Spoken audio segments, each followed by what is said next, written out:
There are people who will attack you, Mike, because you are white. There are people who will attack a farmer because they feel like the farmer has what they don't have.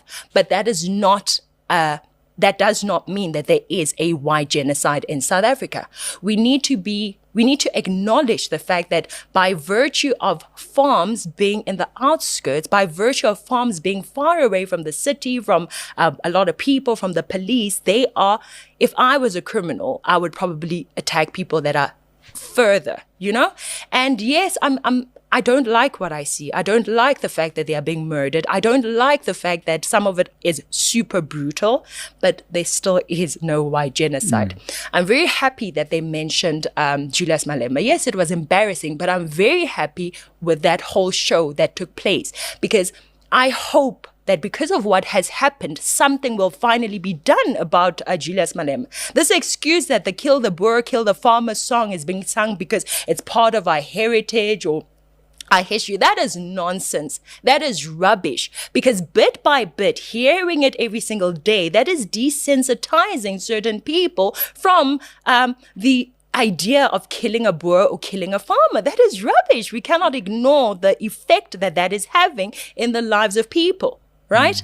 And hopefully something will be done. Something needs to be done. We need to stand up. If the government is not going to stand up, we together as the citizens need to say that this is wrong. Just imagine if white people started singing some songs that the National Party had. I don't know the songs, but if they started singing those songs, I know that a big story was going to be on the news every single day. But every time Julius Malema sings that song, there's some more other excuse of, he doesn't really mean it. The fact is, Julius Malema is one of those people who do mean to kill white people, in my opinion. He has said it over and over about slitting throats and all of that. The evidence is there regarding him, and he has a huge following. We cannot ignore that. He's a dangerous guy. He's a divisive guy. He's a guy that should be removed from even the ballot if it was possible.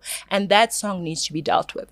Yeah, it was dealt with in Cyril Ramaphosa's unique fashion, where he said it's fine, it is just a cultural song, but yet the old South African flag was banned because that was now meant to be an incitement to something. I'd still not remember sure how Panyaza was having a big cry and story regarding the orange and blue when many people were fighting against or protesting against the Bella Bull, and he was like, "Oh, orange and blue, that's a sign of they're taking us back," and all of that. That was the fact that he could do that, but kill the Boer is something else.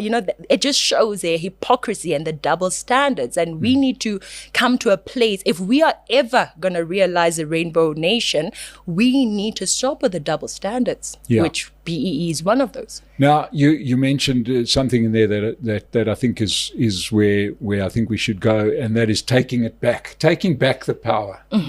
Right, because this is what you and I have started. We've started the revolution, people. The movement has started.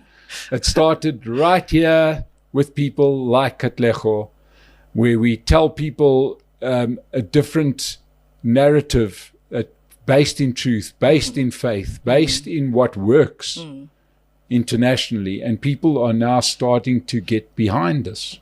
It's no longer just some sort of fringe thinking. There's a lot of people questioning, saying, hey, what purpose does this serve? Yeah.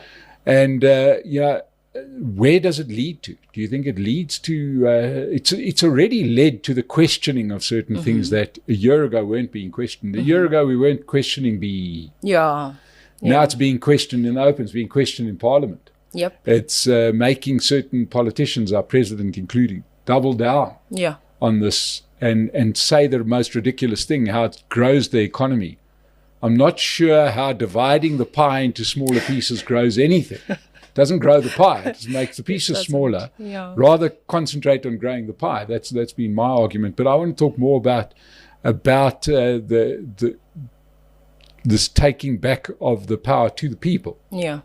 Are you finding a lot of people that are being persuaded by what you have to say?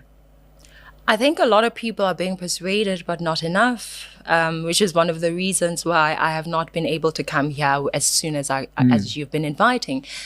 I think although what we are doing is great, It is a start. Us having these conversations, you having your podcast, myself, and all the other people that are on our side, we are not doing enough because there's a large group of people that do not think the way we think, that do not have the Wi-Fi. And if they have access to Wi-Fi, watching politics is the last thing that they're going to go to on TikTok, YouTube, and all of that.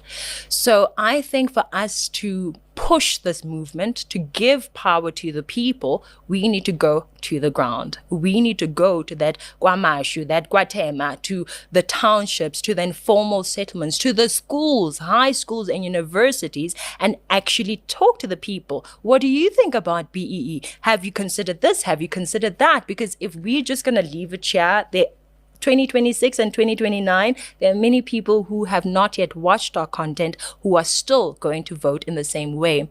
So there's a lot of potential. There's a lot of potential, but we now need to take our resources in the form of time, money, and go down and speak to the people. I think that's how we're going to really make a bigger change. Yeah, look, I think that I'm perhaps a little bit more optimistic about the impact that we've made. Mm-hmm.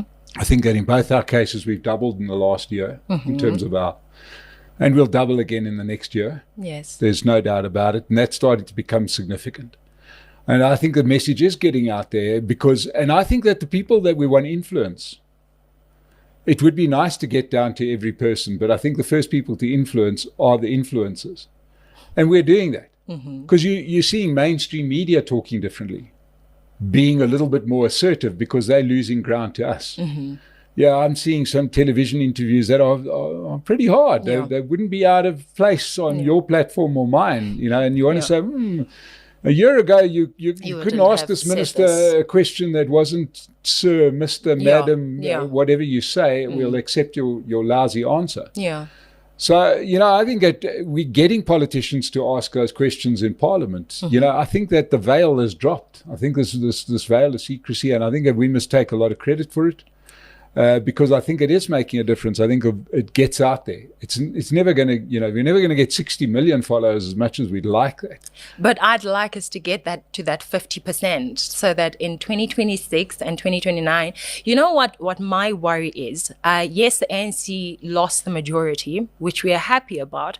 But if we look at how the vote was spread between or among the ANC and its babies, they still have the majority. Right? So they're leaving the ANC, that is a bit of an ANC light, and they're going to an MK party and an EFF, or EFF 9%, but MK party, which is worse than the ANC in my view. I don't know what you think, but I think the MK party is worse than the ANC because Zuma has this determination to do what the ANC is planning, but they're like, let's do it long term so that the people don't really see how communist we really are. Zuma is willing to say, we're going to take the land, we're going to take it now. Roman Dutch law doesn't work and we're going to scrap it right now, right? So based on how much Zuma got in the elections, for me, that's worrying. And that for me, that says, you need to do more. I'm grateful for the work that we have done. I'm grateful for the impact that we have made on the people whose minds are changing. But I'm not yet content. I'm not yet happy with. And I think the Zuma followers